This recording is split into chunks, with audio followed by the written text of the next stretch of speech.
Right, I think it's time to get started. That's okay with everybody.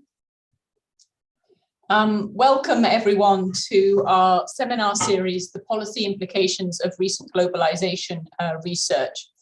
This is a seminar series that's held and organized jointly by the CEPR International Programme, the Centre for Global Development, and the German Development Institute. And my co-organizers are Beata Javorczyk, Danny Bahar and Kasper Vrolijk, respectively, from those different organizations. Today, we are really pleased to have Bob Staiger with us to talk to us about the fundamental institutions through which we, as people interested in trade, understand how countries interact with each other in the global trading system. It's obviously always a pertinent time to think about the frameworks that exist, particularly pertinent at this very time. And so we're really honored and pleased to have him with us today. The title of his talk is A World Trading System for the 21st Century, which is, of course, what we need. So without further ado, I'm going to hand over to Bob. Our hope is that we have the next hour that Bob will be able to present his talk for 40 to 45 minutes, and then we'll have a Q&A session. Please do send any questions to us, the panelists, in the chat, or prepare them for that Q&A session. And on that note, please let me just hand over to Bob and say thanks very much. Okay, thanks. Thanks very much, Catherine, and the organizers of this seminar. It's a great idea to have seminars like this that focus academic work on policy implications. I'm going to share my screen here. And let's see, get to that and kill this.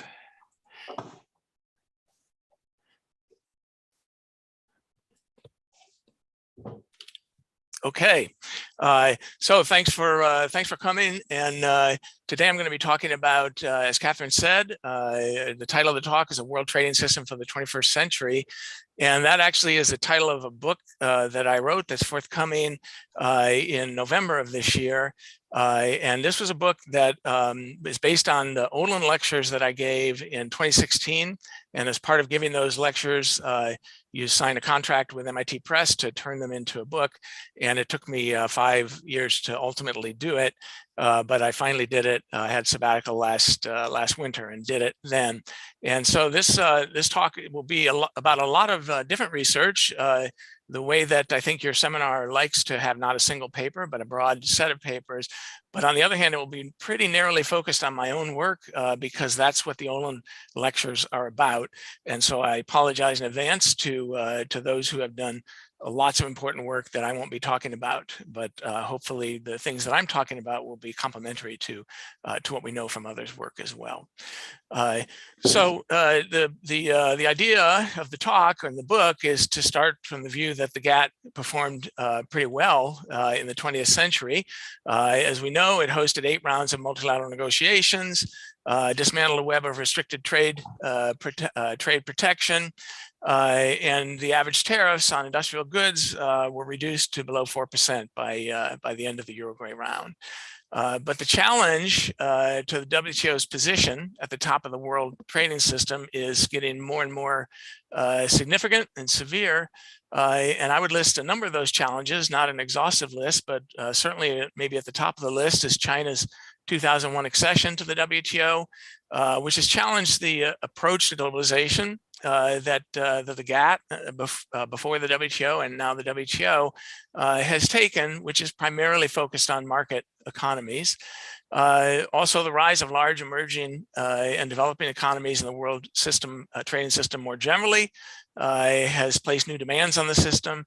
The rise of offshoring and global supply chains has changed the very nature of trade. And more recently, the rise of digital trade makes the WTO rules, which after all were crafted initially in 1995 at the birth of the internet, really seem potentially quite out of date. And finally, climate change is certainly something that is not the WTO is not going to be able to ignore. And the question is, what role will the WTO play in either accommodating or even taking a lead to address climate change? Meanwhile, GATT's shallow approach to integration, focusing on border measures primarily with minimalist rules on domestic policies, is being eclipsed by deeper forms of integration under PTAs that focus much more on behind the border measures. And of course, we're also witnessing a strong backlash against globalization itself, both from those who have not shared in the gains within countries, within industrialized countries in particular, and also those who feel that their sovereignty has been eroded, the sovereignty of their governments. So this all raises the question, do we need a new world trading system to meet the challenges of the 21st century? And to answer that question, I'm going to adopt a basic premise from the literature on the economics of trade agreements, and that is that the design of a trade agreement should reflect its purpose. And the purpose is the problem that the trade agreement is supposed to solve. And I'm going to consider the purpose of a trade agreement in a world stripped of these 21st century challenges that I enumerated above. And what I'll show is that the fundamental design features of GATT are well equipped to serve this purpose in such a world.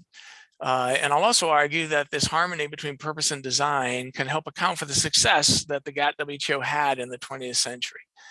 And then that sets me up to ask the main question, which is, do any of these 21st century challenges change the purpose of a trade agreement?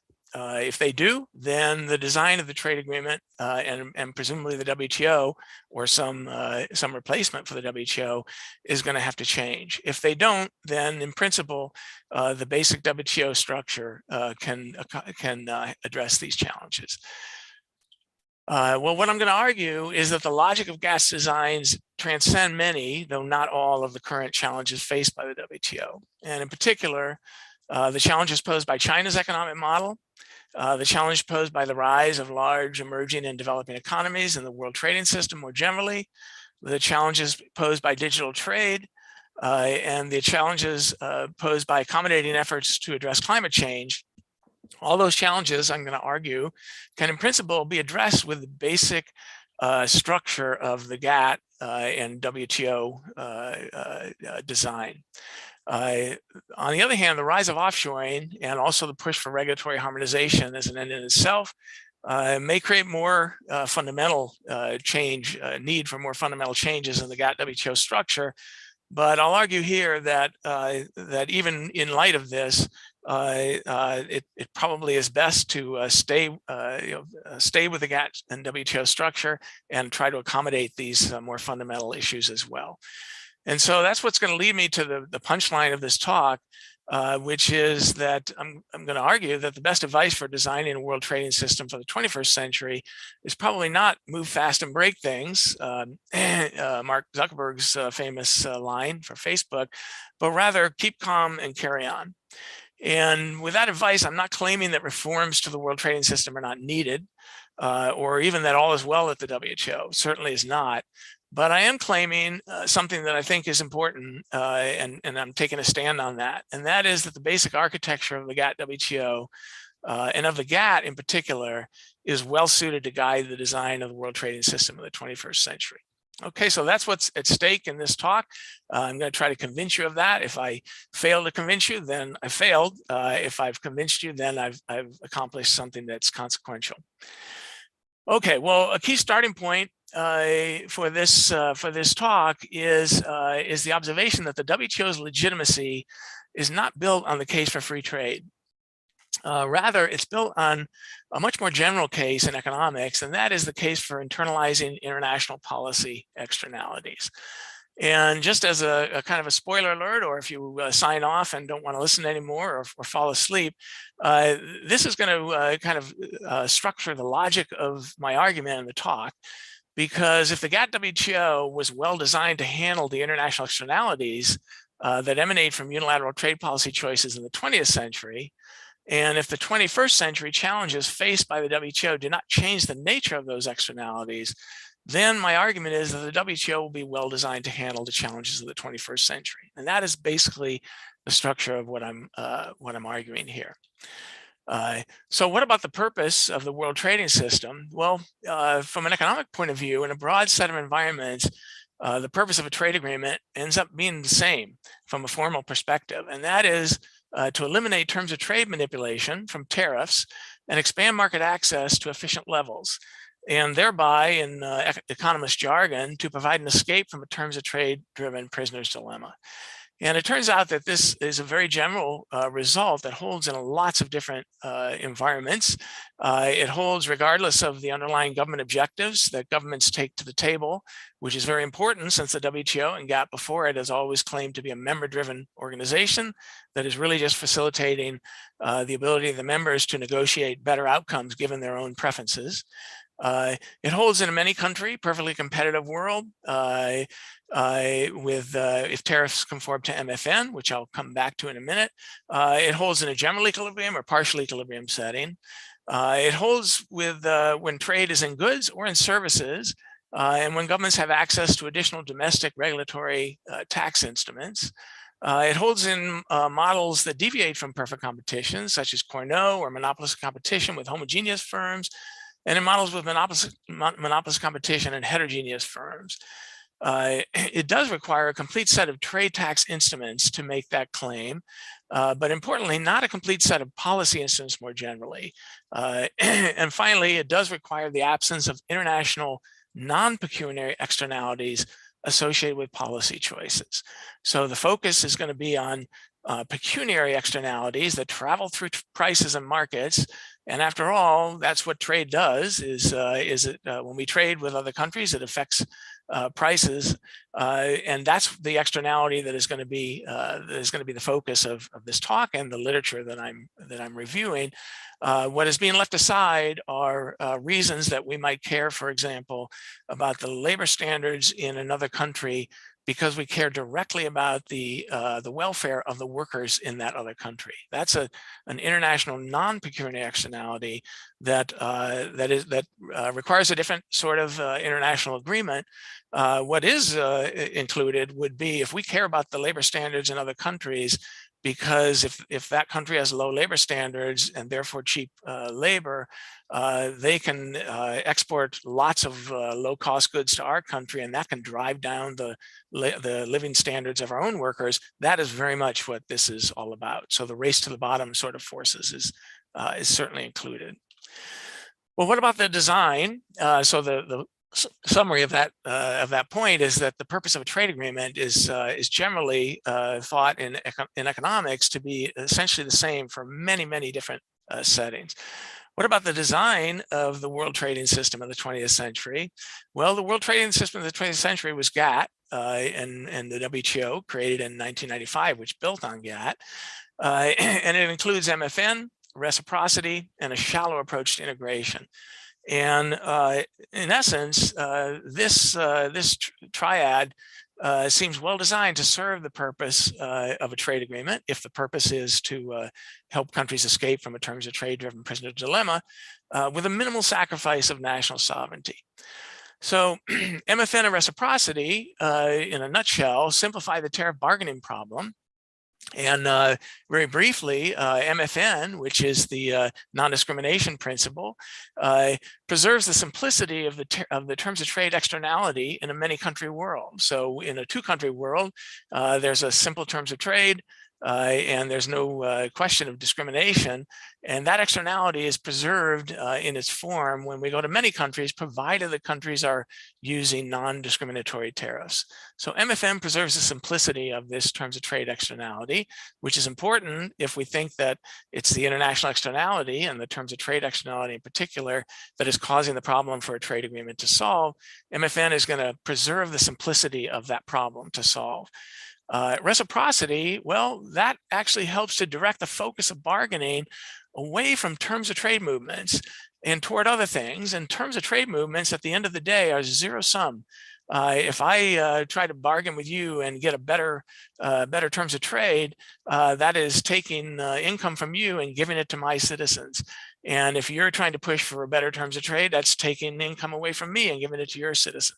And there's no bargain that is going to allow us to reach a deal if all we're doing is bargaining over the terms of trade, because it really is zero sum.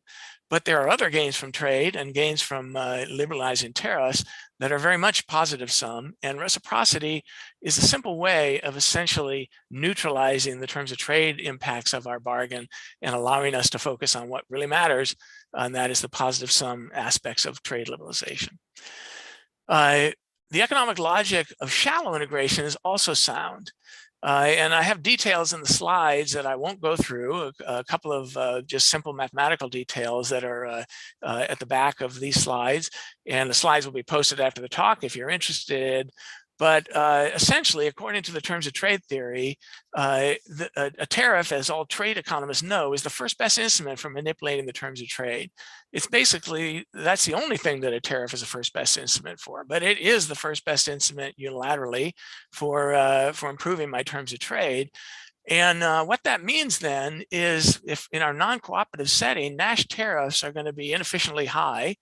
But if the tariff is the first best instrument for causing the inefficient problem that a trade agreement is supposed to solve, then by an application of the targeting principle, Nash non-tariff policies would be efficient, conditional on Nash trade volumes. And therefore, if we started before we had a trade agreement, we would see tariffs and border measures like quotas being very restrictive and inefficient for this terms of trade reason. But all our other policies would not actually be inefficient at that moment in time. And I've also included a quote from James Mead, who was, I know that LSE is one of the sponsors of this lecture series. And James Mead, of course, Nobel laureate, but also early on in his career at the LSE.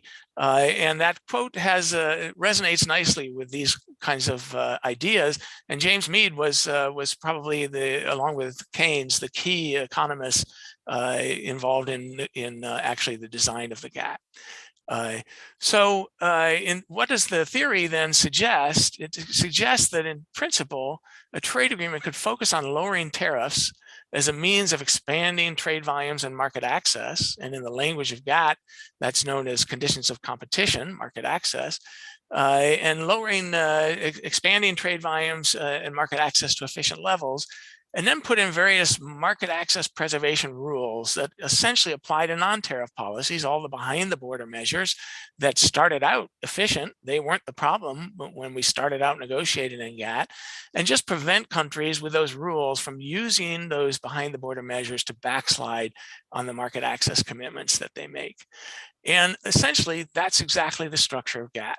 Okay, under GATT's approach, countries negotiate tariff bindings to make market access commitments, and then GATT articles provide the accompanying market access preservation rules. And you don't have to believe me, you can take it from a trade lawyer, expert trade lawyer, Petersman, who observes that the function of most GATT rules, such as Article 1 through 3 and 11, is to establish conditions of competition and to protect trading opportunities.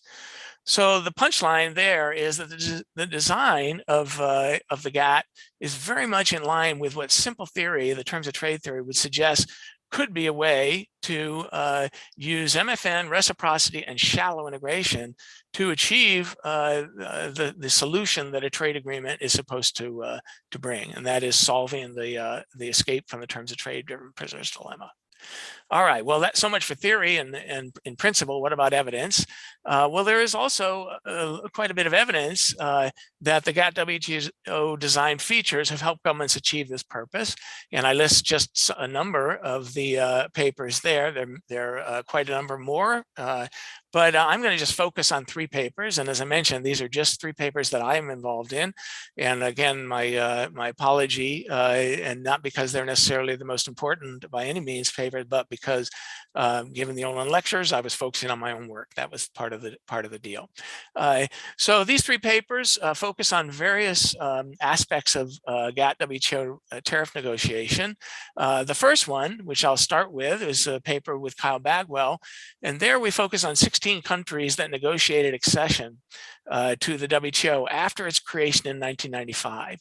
And we ask whether their agreed tariff cuts reflect the removal of the market power considerations from their unilateral tariff choices. Because at the end of the day, terms of trade manipulation is simply about market power. You're manipulating your market power over prices on world markets. And if that's what a trade agreement is supposed to get rid of, then these countries, when they joined the WTO, hopefully their tariff cuts reflected the removal of the market power that they had. Well, it turns out in a linear model, this tariff cut would be increasing in the initial import volume that the countries had when they before they negotiated their tariff cuts and accession into the WTO. And more generally, it would be increasing in a measure of the inverse trade elasticity, which is a measure of market power for each country on world markets over each of its products. So here's a quick summary figure from the paper. The top figure looks at the percentage deviation from mean concessions that countries offered as they joined the WTO, put into 10 bins. So these are deciles of the import volume that each country had for each product before it joined the WTO. Low import volume to high import volume, and the linear model would say that the trade elasticities are getting lower as you move up, and so there's more market power as you move up. And so the theory of the terms of trade theory of GATT would say you should be cutting your tariffs more as you have volume on products that you have a bigger import volume. And certainly that's what you see. And the paper, of course, goes a bit further than this and does some regression analysis controlling for many things and gets the same basic outcome. And then the bottom picture is about the more general relationship to the measure of market power, and you still see a positive relationship. Okay, next paper is a paper that with Kyle Bagwell and Ali Yurikoglu.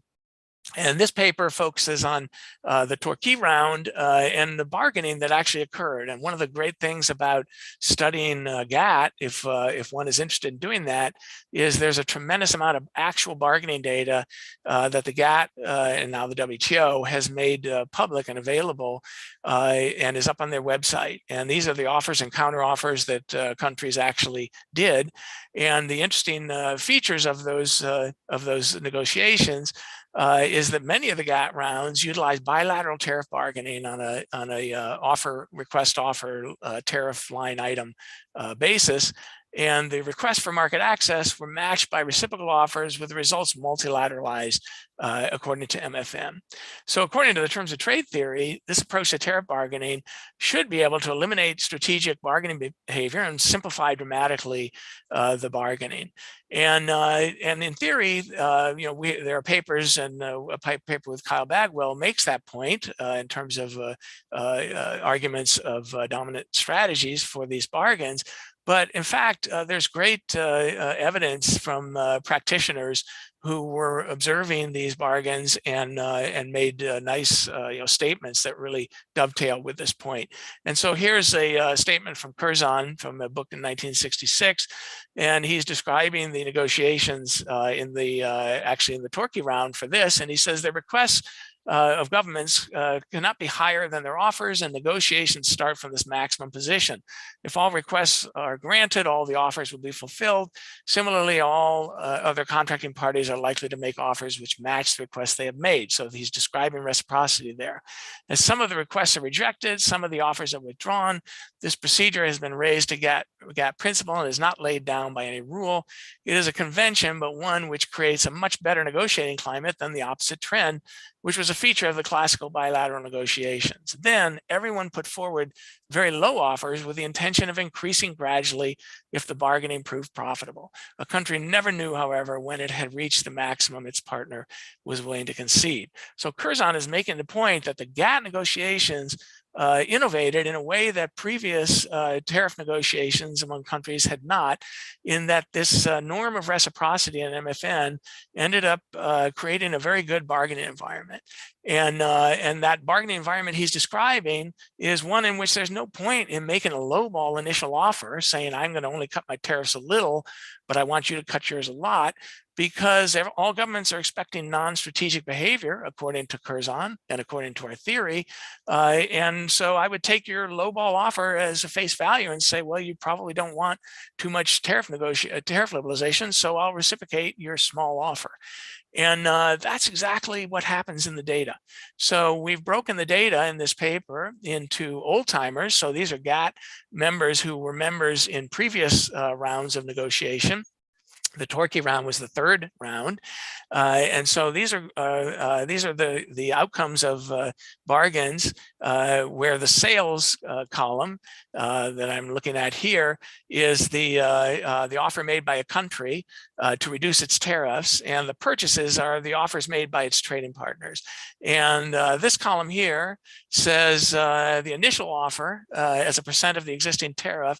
These countries initially, at the beginning of the negotiations, offered to cut their tariffs on average to 80% of what they were before the negotiation. And then after 10 months of negotiation, the final offer, they cut their tariffs by 80%, almost no change in their initial to final offer.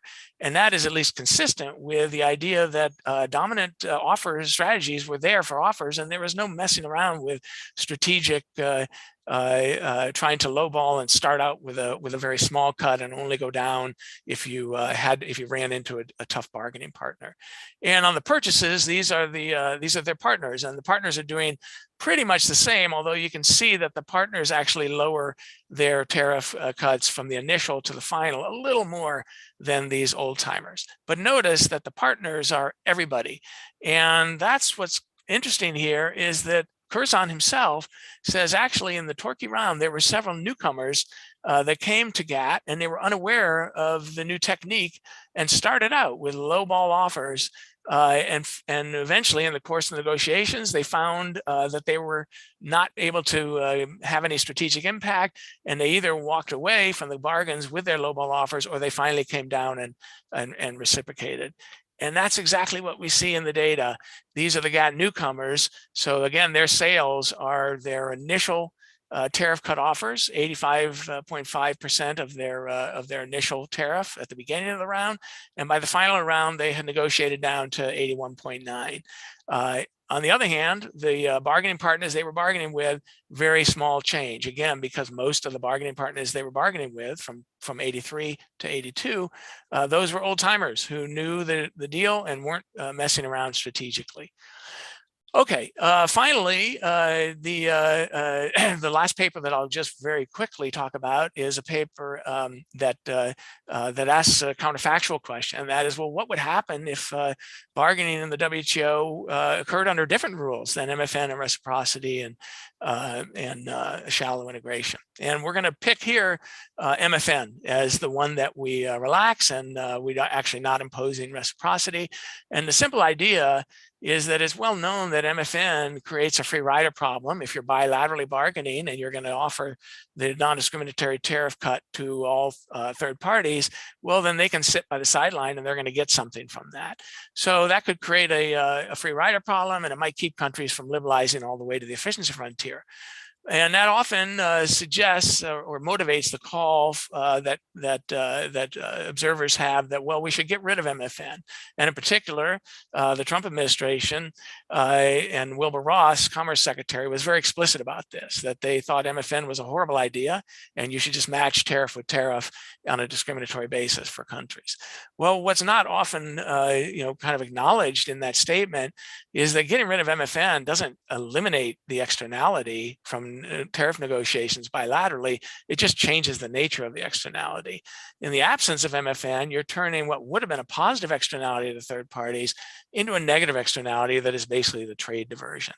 And this picture is, it turns out, the way that any efficient tariff under a discriminatory policy has to look like this picture. And these are three welfare contours and difference curves of three countries, the two countries whose discriminatory tariffs are on the axis, and then the third country.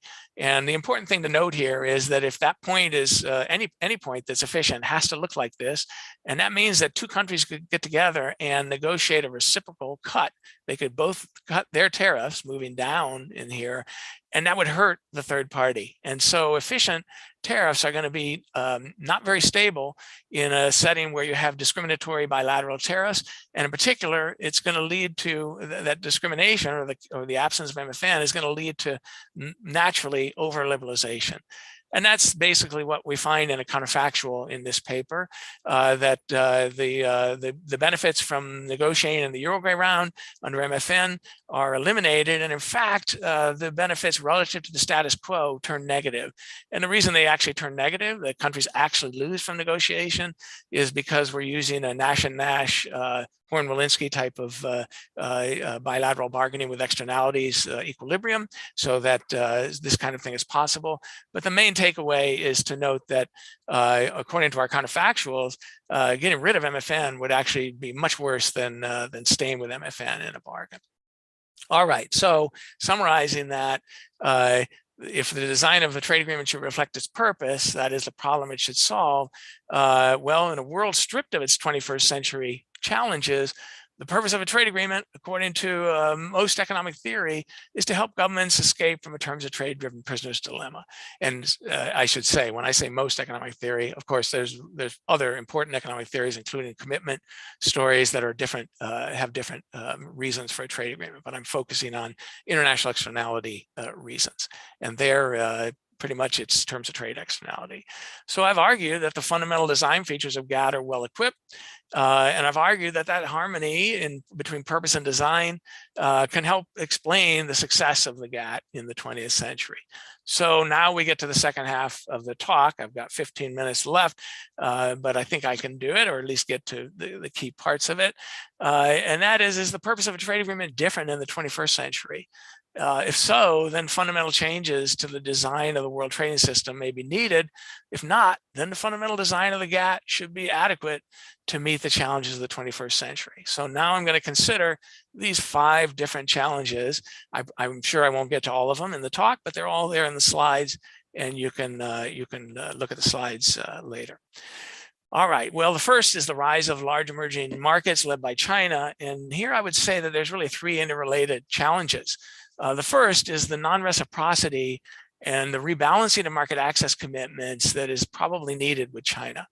And just to be brief, China's 2001 accession to the WTO has certainly challenged an approach to globalization that was designed fundamentally with market economies in mind, because China has made it relatively clear, certainly in the last few years, that it is not interested in evolving toward and to a market economy. It is content with the many non-market features of its economy, which Mark Wu famously has described as China Inc. Well, the important thing from the theory and for policy is that an economy that is a non-market economy does not change the purpose of a trade agreement. And so according to my logic, that means that there's no inherent inconsistency between China staying as a non-market economy and China being a active and contributing member of the WTO, and the WTO and GATT rules helping China to achieve the outcome that the world wants. And what it does change, though, the fact that China is much of its economy is non-market, is the nature of commitments that China must make to translate its tariff bindings into secure market access commitments. Remember the quote from Petersman that I read earlier, that the basic structure of GATT is countries negotiate to give conditions of competition. They negotiate tariff bindings, they lower tariff bindings, and that's supposed to improve their access for foreign exporters to their market. And then there are a bunch of articles of GATT that prevent countries from doing things that would undo that access with behind the border measures. And the problem, according to many observers with China, is that there are many non-transparent things that China can do with its policies that can basically undo or not deliver its market access commitments that were expected from the tariff binding. Well, I would argue that the non-violation clause, so-called non-violation clause in the GATT and WTO, which essentially provides a way for countries to acknowledge the incompleteness of the contract of the WTO and GATT, and say, what you're doing is not explicitly provided for in our contract, but ultimately you're undoing the market access commitments that we had legitimate reasons to expect, and you're not delivering the reciprocity that we all thought the bargain would lead to. And that gives China an important degree of freedom to respond, rather than being asked to give up its non-market economy or else decouple from market economies in the WTO. China is instead being given, under the non-violation clause, maximum autonomy to decide how best to guarantee its market access commitments, because at the end of the day, that is all that is needed for China to be a well contributing member of the WTO, and it's a stark difference from the view that if China doesn't become a market economy, it's going to have to decouple. And I'll just note that it's very interesting. This is, of course, not, and it's well known, it's not the first non-market economy to join the GATT or WTO. There have been many, and Poland is a good example, because Poland joined in 1968, and its protocol for accession, negotiated in 1967, there was no expectation that Poland would become a market economy at the time. It was expected to be a non-market economy, and I just put in at this slide here the key protocol aspect of its protocol, and the first paragraph says, subject to the second paragraph, Poland shall, with effect from the date of this protocol, undertake to increase the total value of its imports from the territories of contracting parties by not less than 7% per annum. And then the second paragraph basically gives countries the ability to revisit this every year to see how it's working. Well, I'm not necessarily claiming that China should say, well, we're going to give market access commitments by agreeing to quantitative commitments to increase our imports by some percentage. But that certainly could be part of a solution. And more generally, the point is there could be many creative ways for China to figure out how to deliver reciprocal market access commitments that don't require it to become a non-market economy. And that's the critical point that I want to make here.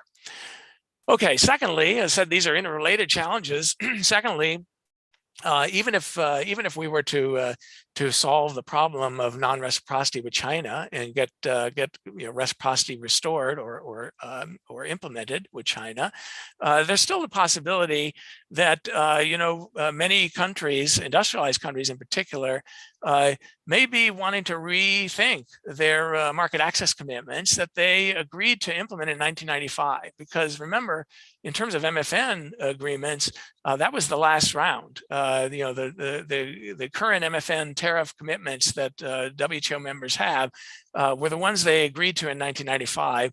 And in 1995, the large emerging markets had not really risen. And one could imagine that, with that in hindsight, many industrialized countries, at least for certain industries, have let in more access to their markets than they actually thought they would with the given tariffs that they agreed to. Well, if that's true, the GATT and the WTO has a ready possibility, and that is Article 28 renegotiations. That's the clause in GATT, which allows countries to renegotiate on a sector-by-sector basis, or even more broadly if needed. And the important thing about the Article 28 renegotiation structure is it's structured as a liability rule, which a number of legal scholars, including Alan Sykes and Schwartz, have argued facilitates efficient breach of tariff commitments, meaning if a country decides ex post that the tariff commitments that it made are just not serving its interests, the other countries can't hold it up at the bargaining table. It can always breach and pay a fixed cost. And that fixed cost is the reciprocal withdrawal of concessions that other countries will be able to do. And that's part of built into the Article 28 renegotiations is there's a escape hatch of reciprocity that allows a country to escape no matter what after a short period of negotiation. And notice that that's not to be taken for granted, because the EU doesn't have that.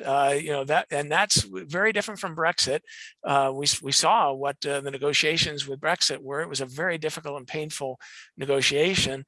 And the Article 28 renegotiation provision of the GATT and WTO would not lead to that kind of, or at least in principle, should not lead to that kind of difficult negotiations, because this potential for holding someone up because they have to get you to agree to the terms as a trading partner of them is not there in the GATT. Okay, and finally, there's a problem that Kyle Bagwell and I have called the latecomers problem in an earlier paper, and that is that through much of the history of GATT negotiations, it was the industrialized countries who were doing the bargaining, MFN of course, but still doing the tariff bargaining, and many of the developing countries were given essentially a free pass through special and differential treatment. Now, that actually wasn't true of China, because China, while it was an original GATT member, it left and then rejoined as a WTO member, and it was asked to do quite a bit of tariff binding, and Russia to some degree as well.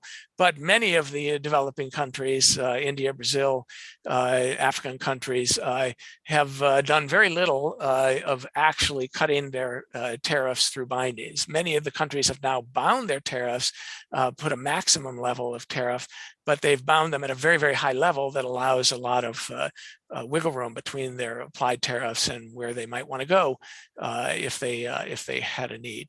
And on the other hand, the industrialized countries, the US, the EU, Canada, Japan, Australia, to some degree, have cut their tariffs or bound their tariffs at quite low levels.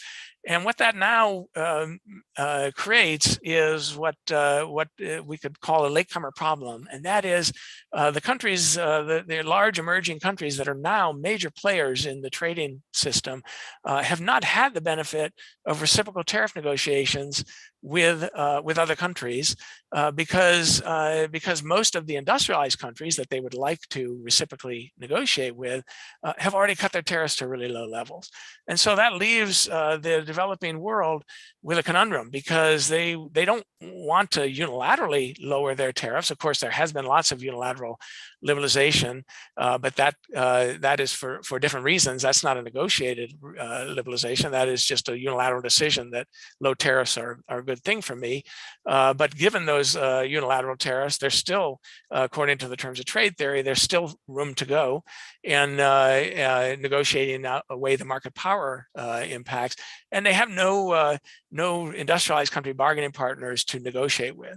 And of course, industrialized countries didn't unilaterally lower their tariffs. They did it reciprocally. That's what the theory says they would want to do.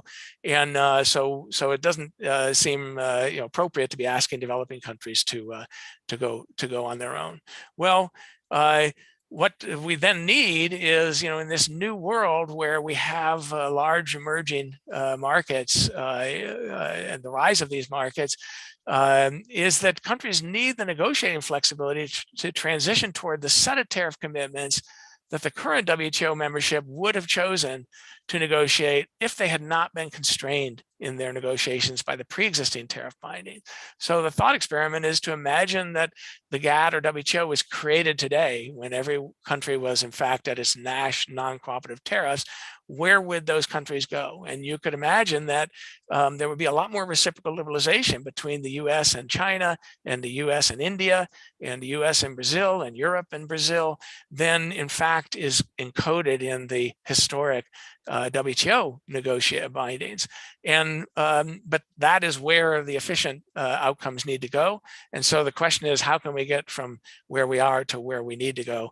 And the argument that I would make is, well, in principle, the GATT has and the WTO has, again, exactly the flexibility to allow countries to do that, and it's Article 28 renegotiations together with the negotiations called Article 28 bis, which is the negotiations of tariffs going down, liberalizing, and those are the negotiations that occur in rounds. So the bottom line here is for dealing with a latecomer problem, perhaps for dealing with countries who want to back up a bit on their overall commitments, industrialized countries, and perhaps for dealing with China, a new round could handle those things. My claim is under the rules of the GATT-WTO in a reasonably logical and perhaps successful way.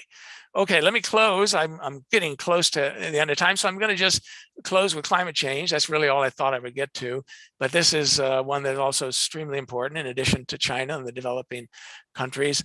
How does the WTO accommodate efforts to address climate change? And I would say actually that the WTO is well suited to do this. And first, let's suppose, this is sort of like the economist assuming a can opener. I'm going to suppose that countries find a way to negotiate an enforceable climate accord that implements the increase in carbon taxes that are necessary to solve the climate problem. Well, even once we've assumed that problem is solved, there's still a problem for the WTO, and that is how do you handle the market access implications of that of those carbon taxes? Well, according to the terms of trade theory, GATT's shallow approach to integration can accommodate the solution to the climate problem while maintaining the solution to the trade problem. And it can do that provided that carbon border adjustments are used to offset the competitive effect that the implementation of higher carbon taxes would otherwise create for each country. So the role of carbon border adjustments, according to the terms of trade theory, actually resonates quite well with the role as seen from the perspective of the policy debate, namely as a mechanism for addressing trade competitiveness impacts and the so-called carbon leakage concerns that arise when a country, an industrialized country, say, considers implementing more stringent carbon policies. But there's a key difference that the theory points out, and that is, according to this theory, these carbon border adjustments do not have to depend on the carbon content of the production of one's trading partners. So in other words, it is not true, according to the theory, that say the EU, if it wants to impose high carbon taxes on its own firms, that it needs to impose higher carbon taxes on China and India if the carbon content of their exports to the EU is extreme, then it imposes on US exports of the same product. Instead, the carbon border adjustments, according to the theory, can be non-discriminatory. They can be MFN, so that if European Union is going to impose carbon border adjustments on a given product, imports of a given product, that tax at the border is going to be a non-discriminatory tax based on all of that, say, aluminum coming into the EU, no matter what source it's coming from, China, Brazil, the US.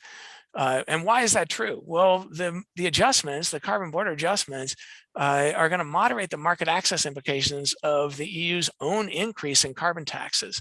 And that keeps its market access at an efficient level as its carbon tax is raised to the efficient level. So the EU would be using an additional tariff or MFN carbon border adjustment to offset the competitive effect of raising its carbon tax domestically. But the market access implications of the EU's carbon tax reflect the carbon content of the EU's own production, because it's putting a tax on carbon that its own firms are spewing out. And that has nothing to do with the carbon content in the country's trading partners.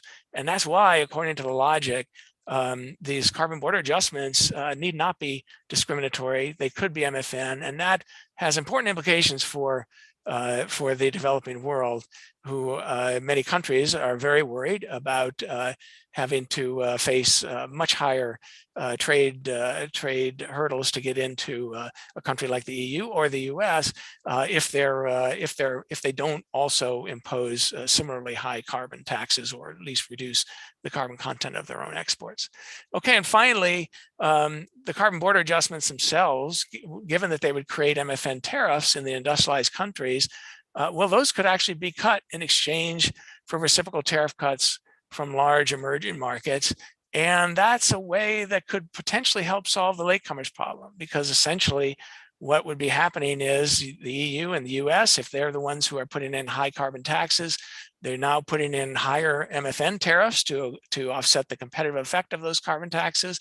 And then those MFN tariffs, like any MFN tariffs, could be used in a reciprocal negotiation to negotiate those down with developing countries who, as we've seen from the latecomers problem, have the higher MFN tariffs and are looking for industrialized country partners to bargain those tariffs down.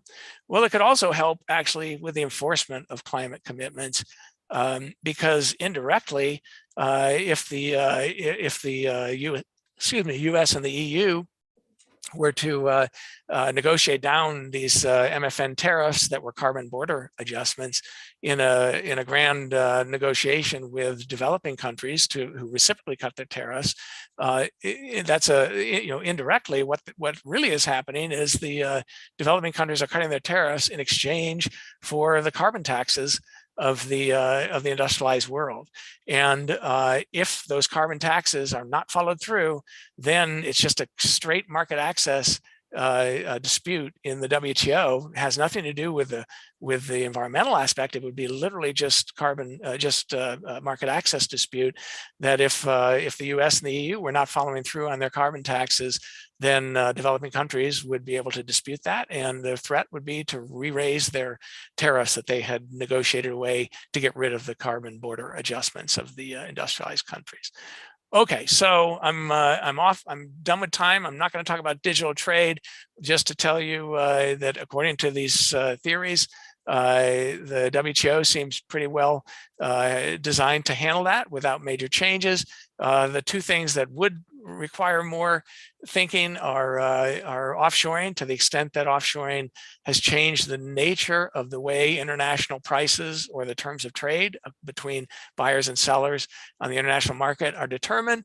Then that's going to change the potential design of a trade agreement that is supposed to handle those externalities. And that's certainly a possibility, though I think that the data that we would need to really know that for sure is still not there. The evidence is not there.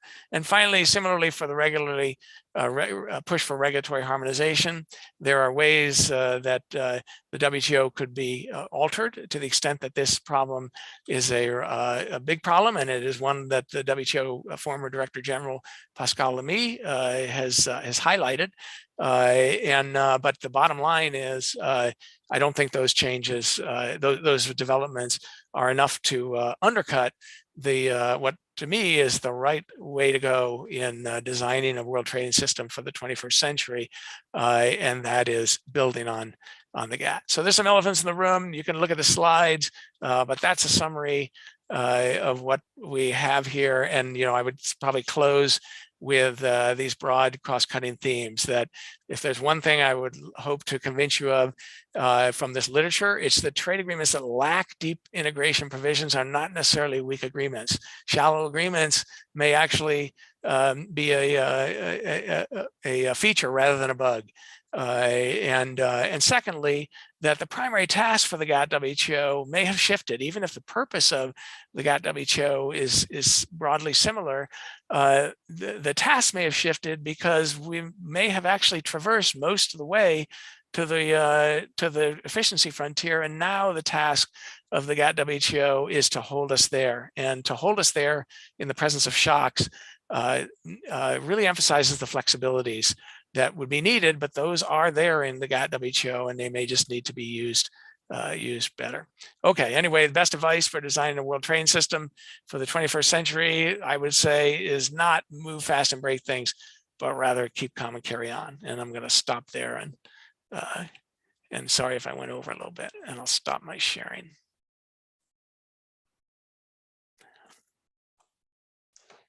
Hi, Bob. Thanks very much. A great talk. Thank you for offering us a perspective and a lens through which to actually understand the complexities of the world trading system, and also help us see some of the impressive features of the core aspects of the current design. We'll have to read the book or read the slides, but hopefully read the book to find out about more about digital trade and offshoring implications. also regulatory harmonization. We've got a couple of questions in the chat, so let me make sure that we use the remaining time to tackle those. So let me first start off with Shane's question. Given the potential value of the use of the non-violation clause, is it not of value to now rethink the current non-violation moratorium that's been extended repeatedly? Yeah, very good question. So my understanding, and it's I could be wrong about this, but my understanding is the non-violation moratorium that is in existence is for TRIPS, which is the trade-related intellectual property agreement, and whereas the non-violation has not been, there's not a moratorium on use of non-violation in GATT or GATS. And so where, the non-violation is there in most of the agreements, but it isn't there, or it was put in TRIPS, but then there was a moratorium on its use put in.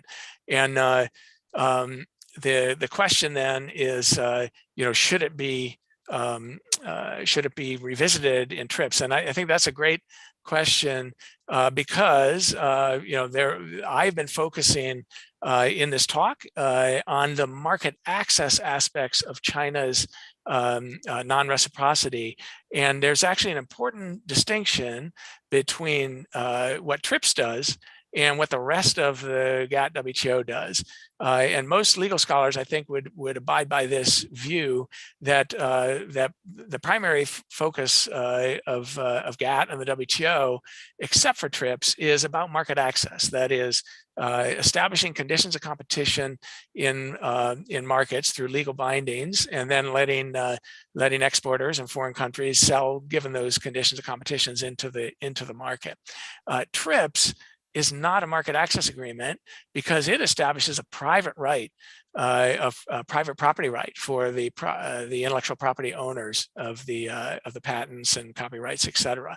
So really interesting question. It raises a whole big set of things that I should be talking about, but I'm not really talking about here, and haven't don't have a lot to say about, but it's an extremely important question, and that is what should we be doing about China's the accusation anyway on the part of many countries that China is violating TRIPS and intellectual property rules, and that I think is a separable question.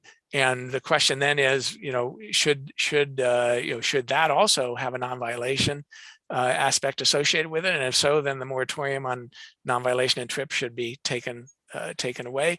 But I guess I'd have to be humble on that and say, I've tried to hew closely to making statements that I can back up with papers that I or others have written, and I think there's not that much on TRIPS that I could call on to answer that question. So I think it's a fantastic question and an important one to raise so that it puts context on what I've said. Everything I'm saying about China is about the market access aspects, and it really doesn't comment on the TRIPS aspect.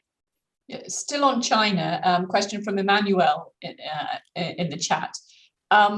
So you were fairly optimistic about the resilience of the current system to China's emergence, but given that many policies in China are opaque and measuring at market access can be imprecise, I'm just reading Emmanuel's question here, hopefully you can see it, opening the door for discussion about whether China is fulfilling its market access commitments or not. Hard to know. This seems to be behind the disappointment of many countries about the WTO's mechanism of dispute resolution. Any ideas about how to deal with that?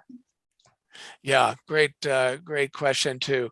And I think, and this is this is just my own opinion at this point, but it seems to me that when China made its market access commitments in its accession protocol, countries had an expectation that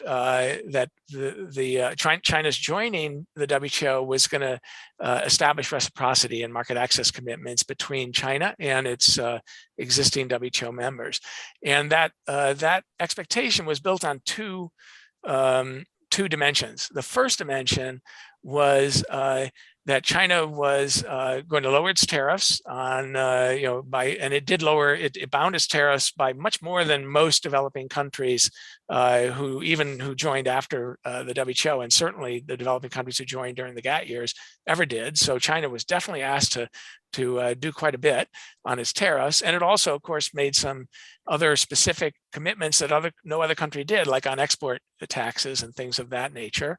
So there were explicit commitments that China made in its protocol of accession. And then there were the articles that applied to everybody, all the GATT articles and the WTO articles that applied to every WTO member. And the hope was that the combination of its explicit market access commitments, tariffs, export tax, et cetera, plus the standard GATT and WTO articles would deliver reciprocity, provided that China moved to become a market economy, at least moved much more. And that was in 2001. I think that was a real expectation of many observers and many governments, at least industrialized country governments, was the view that China was moving toward a market economy, just like many of the other, certainly the Eastern European countries who joined the WTO were moving. And so what happened? I think that what happened is China did not move toward being a market economy the way that people expected, the way that industrialized countries expected. And so that then leads to two possibilities for remedying that lack of reciprocity. One is you could ask China to move toward a market economy, and that's one approach. And one approach is China better move to a market economy, or we're going to decouple. We're going to kick it out of the WTO, or we're going to effectively kick it out of the WTO. And that is definitely a view out there. But the other view is to say, well, let's acknowledge that China is not moving toward a market economy, or at least not anytime soon. And so we just have to revisit these explicit commitments. And then that's where I would say China, if China takes the lead in revisiting those explicit commitments, it's going to have the best idea of what would deliver market access commitments that are secure without undercutting its chosen and preferred economic system. And what might those be? Well, they might be, subsidy reforms. Maybe China would be willing and able to, have reforms in the rules of subsidies that apply to all countries, but also to China, and that might be part of it. But it also might be, quantitative agreements, quantitative commitments, just like Poland did in 1967, 68. And, there might be some combination of those things where, at the end of the day, China is essentially acknowledging, some of the non-transparency we can deal with a blunt instrument, which is we'll just agree to import a certain amount more. And, and that can be monitored externally. And that could be monitored externally. And before that goes viral, not that any of this will go viral, but that starts to sound like, well, isn't that what Trump did? And I would argue that that's definitely not what Trump did, in the sense that, like many things, Trump did, there's a kernel of an element of a problem that he was responding to, but his response was very, very different. First of all, it was unilateral. And second of all, it was, because it was unilateral, it was bilateral, and it wasn't a multilateral commitment. It was a bilateral to the US. And third, there was no, like you just pointed out, no third party that could monitor and enforce the agreement. A disinterested, dispute settlement body like the WTO has, or the appellate body. Well, and that's the other problem, of course, that I haven't mentioned, is the appellate body right now is closed down because the U.S. has not yet agreed to allow the appointments of appellate body judges. But that's another story. But in any case, I think China, in answer to Emmanuel's question, which is a great one, I think there are things that could be done. And I guess my view is, a lot of progress might be made if China were convinced that the industrialized world were not trying to get it to give up its market system, and if the industrialized world were not saying to it, either become a market economy or decouple, but instead saying, you can do whatever you want as long as you can make secure market access commitments. That's all we ask of anybody, and that's fair to ask you too. And so you tell us what's the best way to make secure market access commitments, and we'll work with you. I think that change alone could make a lot of progress for the bargain. That's interesting. If we've got time, I think Beata has one final question. Thank you very much for an excellent lecture, Bob. It's uplifting to know that the trading system is fit for the 21st century. I have a question about the carbon border adjustment tax. It makes sense to have a tax that's not related to carbon content if you take the perspective of carbon leakage, if you want the level playing field for European producers subject to those carbon taxes. But if you think about CBAM as a way of creating incentives for other countries to introduce carbon trading schemes, right, then it would make sense to differentiate depending on the carbon content. What's your take on that? Yeah, it's a really important point, and if I'd had time, I would have clarified. That's absolutely right, and I think it's an important conceptual point that I'm trying to make, and that is, in some ways, distinguishing exactly the two things that you have distinguished is important for the policy debate, because those are two potentially separate goals. One is, look, if we as the EU are going to put on these carbon taxes, we don't want to pay competitiveness effects in the global trading system. And for that, it seems that there's a fairly non-controversial policy that is there, and that is a non-discriminatory MFN, just neutralize my competitive effects.